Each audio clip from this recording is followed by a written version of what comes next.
Halo semuanya, langsung aja ya. Hari ini kita mau ngebahas satu topik yang jujur aja bener-bener melegakan hati. Kita bakal membedah penjelasan luar biasa dari tafsir Ibnu Katsir tentang ayat terakhir surat Al-Baqarah, yaitu ayat 286. Ini tuh bukan cuma sekedar teks kuno loh. Ini beneran kayak panduan psikologis dan spiritual buat kita ngenalin diri sendiri, kelemahan kita, dan pastinya betapa besarnya kasih sayang Tuhan ke kita. Sekarang coba deh bayangin skenario ini. Bayangin kalau setiap kali kamu ngerasa kesel, atau setiap kali ada pikiran buruk yang tiba-tiba nyeletuk di kepala tanpa diundang, terus tiba-tiba alam semesta mencatat itu, menghakimi kamu, dan kamu langsung dihukum karenanya. Gila kan? Coba rasain sebentar gimana hancurnya dada kita nahan beban kecemasan kayak gitu. Ngerasa diawasin 24 jam sampai ke sudut pikiran paling pribadi, yang padahal kita sendiri aja nggak punya kendali penuh atas pikiran itu. Benar-benar menakutkan pastinya. Nah, kita masuk ke bagian pertama, kekhawatiran akan bisikan hati. Oke, mari kita selami ini lebih dalam. Kepanikan soal pikiran yang tiba-tiba muncul tadi itu bukan fiktif ya. Ini ketakutan nyata yang pernah dialamin sama para sahabat Nabi zaman dulu. Waktu itu turun ayat 284 dari Al-Baqarah yang isinya bilang, kalau kita menampakkan atau menyembunyikan apa yang ada di dalam hati, Tuhan bakal tetap bikin perhitungannya. Wah, panik dong.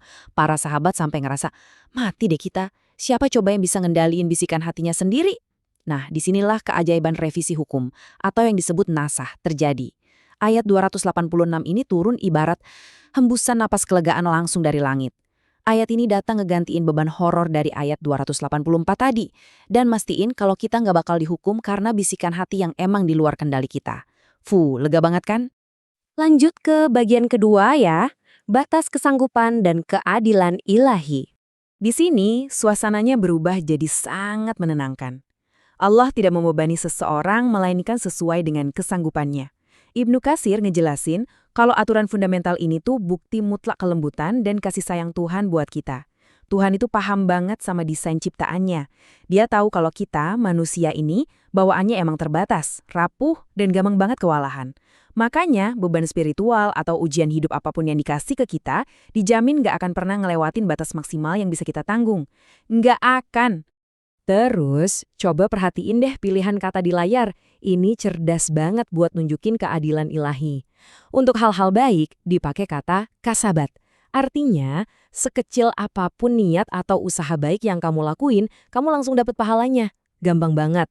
Tapi buat hal-hal buruk, dipakai kata maktasabat. Kata ini tuh ngasih isyarat kalau hukuman itu cuma berlaku buat kejahatan yang benar-benar diniatin dan dilakuin secara sadar. Jadi keadilan itu real banget. Kita cuma dimintain pertanggungjawaban buat hal-hal yang emang 100% ada di bawah kendali dan niat kita. Bukan karena kepleset nggak sengaja. Sekarang kita masuk ke bagian ketiga. Maaf untuk 3 kesalahan. Ini panduan yang sangat aplikatif soal ampunan. Nah, yang benar-benar menarik dari slide ini adalah gimana agama memandang keterbatasan otak dan fisik kita. Berdasarkan hadis Nabi yang dikutip di tafsir ini, ada 3 hal di mana Tuhan tuh ngasih ampunan secara total ke umat ini. Pertama, pas kita keliru atau nggak sengaja ngelakuin salah. Kedua, pas kita bener-bener murni lupa. Dan yang ketiga, kalau kita dipaksa ngelakuin sesuatu di bawah ancaman sampai kita kehilangan hak buat milih. Kalau kejadiannya kayak gini, semuanya dihapus bersih, seolah-olah itu nggak pernah terjadi sama sekali. Terus, ada satu detail sejarah yang menurut saya super indah di sini. Ada riwayat Sahih yang nyebutin, kalau kita ngebaca doa di ayat ini, kayak permohonan, ya Tuhan kami, janganlah Engkau hukum kami kalau kami lupa atau kami salah, Tuhan langsung merespons dari atas langit dan bilang, iya. Atau dalam riwayat lain dijawab, telah aku lakukan. Coba bayangin kedekatan itu. Tiap kali doa ini diucapin, saat itu juga ada persetujuan instan dari Sang Pencipta yang ngebebasin kita dari rasa bersalah akibat kelemahan-kelemahan kita sebagai manusia. Kita masuk ke bagian keempat, keringanan syariat. Kita tarik perspektifnya jadi lebih luas. Dulu banget, umat-umat sebelum Nabi Muhammad itu sering dikasih syariat yang super ketat. Aturannya tuh kayak belenggu, berat banget di pundak, dan kadang emang dikasih sebagai bentuk hukuman buat mereka. Tapi ayat ini nandain sebuah pergeseran besar. Syariat yang dikasih ke kita sekarang ini justru dirancang khusus buat ngelepasin semua belenggu berat itu. Persis kayak yang dibilang di hadis, agama ini datang dengan sifat hanif, artinya lurus pada kebenaran, dan samhah yang artinya penuh toleransi, kemudahan, dan ringan banget buat dijalanin. Dan kamu tahu nggak? Teks kuno soal permohonan jangan kasih kami beban yang nggak sanggup kami pikul, ini ternyata nyambung banget sama isu kesehatan mental modern. Menurut tafsir dari ulama bernama Makul, beban di sini tuh bukan melulu soal bencana alam atau peperangan, ini tuh juga termasuk perjuangan batin kita sehari-hari. Kayak susahnya nahan diri pas lagi hidup melajang, atau stresnya perang batun ngelawan godaan nafsu dan ekspektasi duniawi yang gila-gilaan. Kelelahan mental yang kita rasain tiap hari, itu diakui loh dan sepenuhnya valid di mata Tuhan. Bagian kelima, 3 kebutuhan utama pendosa. Ini ibarat anatomi dari sebuah doa. Mari kita lihat bagaimana ini tersusun dan terbangun langkah demi langkah. Ulama ngejelasin kalau kita yang namanya manusia pasti sering bikin salah. Butuh 3 tahap rehabilitasi spiritual ini. Pertama, wafu anna, artinya pemaafan. Ini buat ngehapus catatan dosa di antara kita sama Tuhan. Kayak ngehapus papan tulis sampai bersih. Kedua, wafir lana. Nah ini pengampunan buat nutupin aib kita dari mata orang lain, supaya kita nggak dipermalukan di hadapan masyarakat. Dan yang ketiga, warhamna. Minta rahmat buat jadi tameng pelindung, supaya besok-besok kita dibimbing dan gak jatuh lagi ke lubang dosa yang sama. Bener-bener sebuah pemulihan yang total. Bagian terakhir, bagian ke-6, doa perlindungan dan kemenangan. Dari minta ampun, sekarang kita minta kekuatan. Setelah memori masa lalu kita dibersihin dan dimaafkan, ayat ini ngajak kita buat deklarasiin bahwa Tuhan itu adalah Maula, alias pelindung dan penolong kita satu-satunya.